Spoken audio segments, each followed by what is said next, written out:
komentar yang pertama. Dari @Fajar Kusuma, demi efisiensi rela naikkan pajak dan cukai. Kemudian dari @Ahmad Robani, hemat anggaran DPR digaji separuh aja. Kemudian dari @Raiza N95, efisiensi yang tidak efisien bikin perputaran uang makin lambat di masyarakat karena sesuatu serba tidak pasti, orang pada males belanja. Kemudian ada juga dari @Arif PM9789, daerah-daerah jadi korban pembangunan minim, semua demi program makan gratis. Kemudian @Purpurblok 7770 atas nama efisiensi itu sangat lucu mengingat betapa borosnya kabinet pemerintahan Prabowo tapi mengurangi anggaran pada sektor penting. Ini tentunya komen-komen netizen ini mungkin mewakili suara hati para netizen kita. Tentunya ini menjadi pertanyaan besar juga. Tadi kan ditekankan bahwa memang anggaran ini dilokasikan untuk program-program prioritas tadi kayak makan bergizi gratis. Nah ini seberapa efektif sih nanti penyaluran anggaran yang harusnya ke daerah yang seharusnya mungkin dirasakan langsung oleh masyarakat daerah tapi kemudian dianggarkan ke program-program prioritas nasional ataupun pemerintah Prabowo. Silakan Mas Iqbal. Oh, ya tentunya kan kalau kita lihat ya kayak misalkan makan bergizi memang realisasinya juga masih jauh ya dari target ya. Kalau nggak salah terakhir tuh masih 9 triliun. Padahal tahun depan itu targetnya 335 triliun. Dengan berbagai macam cara ya mestinya sih sekarang kan banyak kolaborasi ya. Terakhir saya lihat misalkan di Serang itu ada kerjasama dengan yayasan pesantren gitu ya. Untuk pendirian satuan pelayanan gizi gitu. Kemudian juga untuk pembangunan infrastruktur, saya lihat kan ini juga sebenarnya kan anggaran-anggaran dari transfer daerah itu tujuannya untuk itu kan. Di daerah itu untuk pembangunan infrastruktur, kemudian untuk pelayanan publik yang lain misalkan. Tapi dengan diambil alih ke pusat, saya melihat memang ya pemerintah pusat lebih ingin memastikan bahwa program itu tepat sasaran gitu. Yang perlu dilihat tujuannya tepat sasaran ya? Tepat sasaran itu kan ekspektasinya begitu. Emang kalau di daerah nggak tepat sasaran? Kalau di daerah mungkin yang mereka lihat ya tadi yang evaluasi 10 tahun tadi misalkan apa efeknya? Apakah kemiskinan juga berkurang? Atau misalkan jangan-jangan malah kemiskinan malah bertambah gitu kan. Jadi mungkin kalau dari kritik dari DPR juga masuk akal bahwa ini jangan-jangan ya pengen pakai anggaran tapi nggak minta restu kita gitu kan. Itu kan suara DPR seperti itu. Jadi kalau saya melihat ini baru pertama kali memang, jadi kita juga masih, dan ini kan masih rancangan ya, masih era PBN juga, kita lihat nanti apa benar pemangkasannya jadi seperti itu. Kalau memang jadi sebesar itu, harusnya dari sekarang pemerintah daerah juga udah siap-siap gitu. Bagaimana mengecangkan ikat pinggang ya untuk efisiensi belanja segala macam, karena mereka ada ekspektasi sebagian program pelayanan publiknya udah di cover sama pusat gitu loh. Lagi-lagi justru dari sekarang harus berpikir kreatif ya gimana cari pendanaan selain mengandalkan tadi dari dana pusat. Kalau dari Bang Michael sendiri tadi kan TKD ini kan turun sekitar 30% RAPBN 2026 dari RAPBN 2025. Nah ini dampaknya ke daerah seperti apa sih? Apakah akan serta-merta terkait dengan pembangunan daerah ini akan mandek, kemudian pelayanan publik akan terhambat atau seperti apa? Iya, yang pasti kalau dilihat di buku nota keuangan ya itu untuk aktivitas yang sifatnya wajib itu masih ditanggung negara gitu, gaji segala macam. Dan yang sifatnya pelayanan publik itu juga nggak akan diganggu-gugat, artinya itu akan tetap berjalan seperti biasa. Cuman mungkin program-program yang tadinya bisa dieksekusi daerah itu akan jadi lebih selektif gitu dibanding sebelumnya gitu. Kalau misalnya tadinya dia mungkin jangka menengah dia punya program untuk membangun wisata apa atau membangun proyek apa gitu. Mungkin dengan adanya kebijakan ini proyek itu bisa tertunda atau kayak tadi yang dibilang kalau dalam kondisi terdesak biasanya manusia kan agak kreatif gitu ya, agak banyak akalnya gitu. Di suatu terdesak gitu ya. Kalau daerah punya keinginan yang kuat untuk mengajukan proyek itu ya dia mencari pembiayaan yang lain gitu. Tapi ini menarik karena hari ini masih pembahasan di DPR ya, Wamendagri, Bupati Wali Kota dan sama DPR.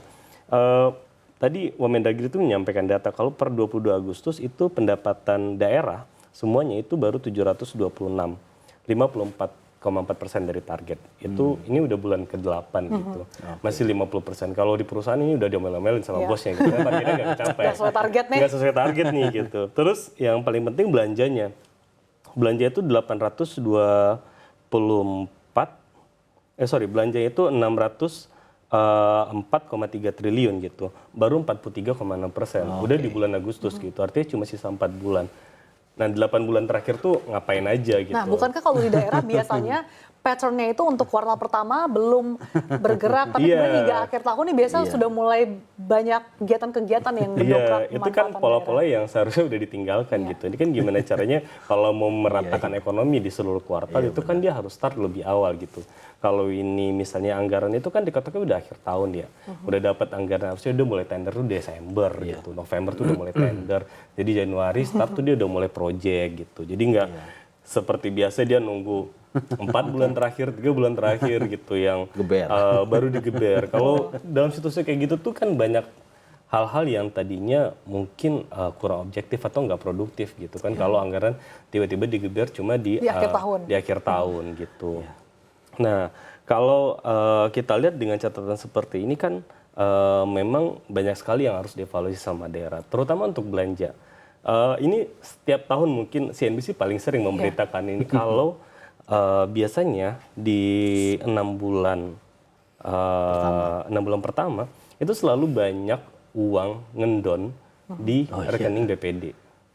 Jadi uang daerah yang harusnya buat publik nih, yang harusnya dinikmati sama publik, entah dalam bentuk apapun gitu, entah dalam proyek ataupun bantuan gitu, itu hanya diam di BPD. Kalau diam di BPD, itu kan yang untung siapa? Iya kan? Kan sayang banget gitu. Dan itu nilainya cukup besar gitu. Mungkin sekitar ada 200 sampai 400 triliun setiap tahunnya yang tengah tahun itu cuma tersimpan di bank aja. Dan bahkan biasa akhir tahun saldonya juga masih banyak kan? Saldonya juga masih banyak gitu. Ketika kan sayang banget gitu uangnya udah ada tapi nggak dibelanjain kan. Padahal sekarang dalam kondisi daya beli seperti ini, uang-uang itu yang harusnya membantu publik, ya kan? Karena dia mau nyari uang kemana lagi gitu. Nah, Mas Iqbal, ini artinya menjadi momentum gitu ya untuk melakukan pembenahan. Kira-kira ini pola-pola yang tadi lama nih harus dibenahi seperti apa supaya tadi betul-betul tepat sasaran dan tidak bergantung lagi pada pusat. Kalau catatan dari Anda seperti apa, Mas Iqbal? Kalau menurut saya sih di sini penting ya peran Kementerian Keuangan ya. Dalam hal ini kan Dirjen Perimbangan Keuangan ya, yang sebagai istilahnya mungkin, dan Dirjen Bina Keuangan Daerah di Kemendagri. Sebenarnya sih semua rumus, semua teori itu udah dari bertahun-tahun udah pada paham lah. Cuma memang saya juga lupa ya, saya baru ingat bahwa beberapa kepala daerah ini kan baru dilantik juga Februari. Mayoritas memang Februari, tapi beberapa tuh ada yang baru dilantik Juni gitu ya, karena sengketa di MK dan seterusnya gitu. Jadi adalah masalah-masalah seperti itu. Tapi saya melihat di sini peran Kementerian Keuangan harus lebih lebih intensif ya untuk membina daerah gitu, dan Kemendagri juga tentunya. Karena jangan sampai yang terjadi adalah pelayanan publiknya yang dikorbankan gitu. Karena tadi beban rutinnya itu udah buat gaji PNS dan honorer itu gitu. Jadi ya kalau proyek-proyek yang lain mungkin bisa lah ditunda, misalkan masjid raya atau gereja apa gitu kan, biasanya tuh proyek-proyek mercusuar kan, kepala daerah tuh paling sering tuh bikin proyek-proyek yang untuk jadi legasinya mereka gitu ya. Itu udah pasti nggak akan bisa tuh kalau dengan realitas sekarang. Dan jangan sampai ngandelin PBB lagi gitu. Ya kalau ada daerah yang potensi wisata gitu ya, misalkan potensi yang lain gitu ya, tambang atau apa itu ya. Yang jadi isu kan selalu soal dana bagi hasil ya, mungkin Pak Michael bisa cerita gitu bahwa daerah tuh suka merasa bahwa ini banyak sumber daya alam nih di kita, kenapa kita dapatnya kayak Sulawesi Selatan lah, kampungnya Salini gitu ya, kan dia kan ngerasa paling kaya tuh karena punya tambang semuanya segala macam kebun. Tapi kan kita jangan lupa bahwa kita ini negara kesatuan gitu loh. Jadi ada juga daerah-daerah yang memang miskin kan, maksudnya nggak punya potensi sebesar itu. Jadi kenapa ditarik ke pusat baru dikembalikan lagi gitu kan. Nah filosofi itu juga saya rasa mungkin nggak banyak yang paham juga. Jadi kadang-kadang mereka menggugat gitu loh, gampang aja kan, loh kita kontribusinya setahun segini, kenapa kita dapat cuma segini? Iya gitu, jadi seolah-olah mindset itu selalu jumlah. Nggak tahu ya, mungkin karena di pemerintahan gitu ya, maksudnya ini Pak Michael gitu ya nge-handle berapa event gitu, paham kan maksudnya dapatnya segini ya keluarnya jangan segitu gitu loh, jangan sebegitu besar juga gitu loh. Hitung-hitungannya ya. Iya maksudnya makanya saya merasa ketika misalkan adalah beberapa kepala daerah kan yang sering bikin konten gitu ya, itu saya juga kadang tertarik gitu, wah kadang-kadang ternyata mobil dinas itu nggak perlu milik loh. bisa loh nyewa di rental aja misalkan seperti itu. Itu kan salah satu bentuk efisien juga gitu. Ketimbang beli kan perawatan segala macam gitu. Oke, Itu sih. Bang Mike balik lagi sebenarnya setiap daerah ini kan kemampuannya berbeda-beda. Tadi ada yang kaya akan pariwisatanya, kemudian pertambangan. Nah kalau misalkan posisinya kayak dari awal sudah dilakukan efisiensi anggaran dari pemerintah pusat, kemudian saat ini juga nanti di tahun depan TKD-nya menurun bahkan sepertiga. Ini langkah-langkah strategis apa sih yang bisa dilakukan oleh para kepala daerah, pimpinan daerah terpilih ini? Iya, bagi kepala daerah itu memang tugas berat buat mereka ya gitu. Pilihan juga buat mereka karena mereka menjadi pemenang dari pilkada dan harus memikirkan hal ini gitu. Tapi yang paling penting memang dengan uang yang sedikit memang dia harus menciptakan hal-hal yang sifatnya produktif tadi ya gitu. Kita kalau redaksi melihatnya sama sekali tidak menolak atau melawan desentralisasi fiskal gitu. Kita support gitu karena kita masih merasa kayak cuma daerah yang tahu daerahnya gitu. Jadi kita Cuma realita lapangannya gimana ya? Iya, mereka yang tahu tetangganya gitu, kecamatannya gitu, dan bisa menghindarkan hal-hal yang sifatnya seperti Iqbal tadi kayak iri gitu kan. Ini daerah saya yang sumber uangnya, kok daerah lain yang kaya raya, kan pasti suka kayak gitu kan. Nah, memang itu yang kedepannya kalau kita nyebutnya ini adalah tahapan evaluasi, diharapkan memang kedepannya selain semakin efisien, efektif, dan produktivitas di daerah itu meningkat, uang yang tadinya turun itu kembali naik lagi. Dan bagi kepala daerah memang harus memikirkan gimana caranya, karena dia yang tahu daerahnya, dia yang tahu potensinya, gimana menggali potensinya, bisnisnya itu bisa berkembang, menggait investornya seperti apa. Kan dari sana uang-uang itu bisa bertumbuh, dan termasuk juga untuk mensejahterakan rakyatnya secara lebih merata gitu. Jadi padahal di janji kampanye kan manis-manis ya. Manis-manis, tidak akan naikkan ini, naikkan itu. Tapi kan realitanya ya kadang-kadang kalau ketemu APBD dengan uang segitu mereka langsung sadar, oh ternyata janji saya kebanyakan gitu. Sama mungkin nambahin ya, koordinasi dengan pusat ya. Jadi saya melihat beberapa kepala daerah itu kan rajin ke Jakarta, minta program segala macam gitu, dengan perantara tentunya anggota DPR-nya juga gitu. Di sini sebenarnya momentum untuk bersatu gitu. Jadi jangan melihat oh dia partai ini, beda partai, tapi yang penting adalah bagaimana program-program yang untuk publik itu bisa dieksekusi gitu. Dan saya melihat beberapa kepala daerah itu sangat rajin ya ke Jakarta ya. Mungkin beberapa juga pernah jadi narasumber di sini.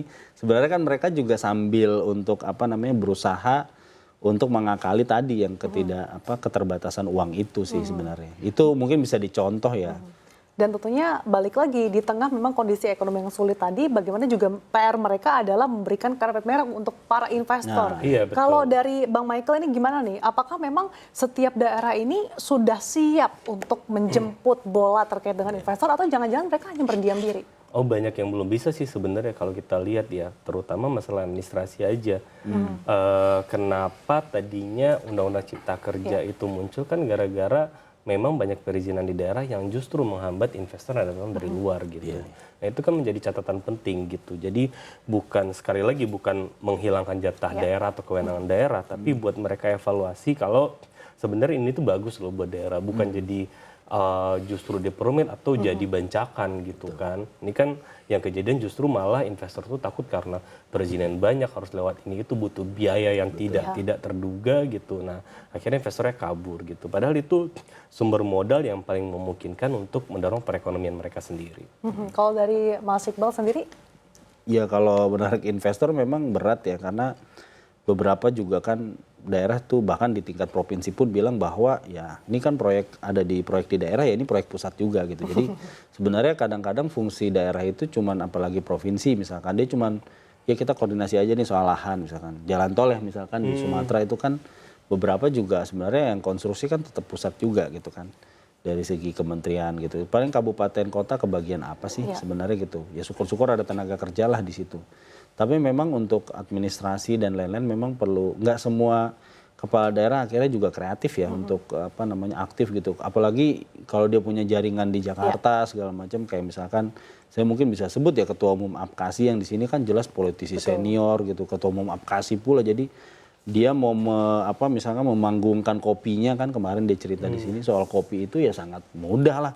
Bagaimana membuat kopi Lahat itu terkenal ya, dia punya jaringan di Jakarta gitu. Itu yang mungkin bisa dipelajari yang lain sih. Oke, sayang sekali waktu kita terbatas, harusnya ini bisa menjadi pembenahan dan juga menjadi lampu kuning juga bagi daerah untuk bisa kreatif dalam mencari pendanaan, apalagi di tengah kondisi ekonomi yang cukup sulit saat ini.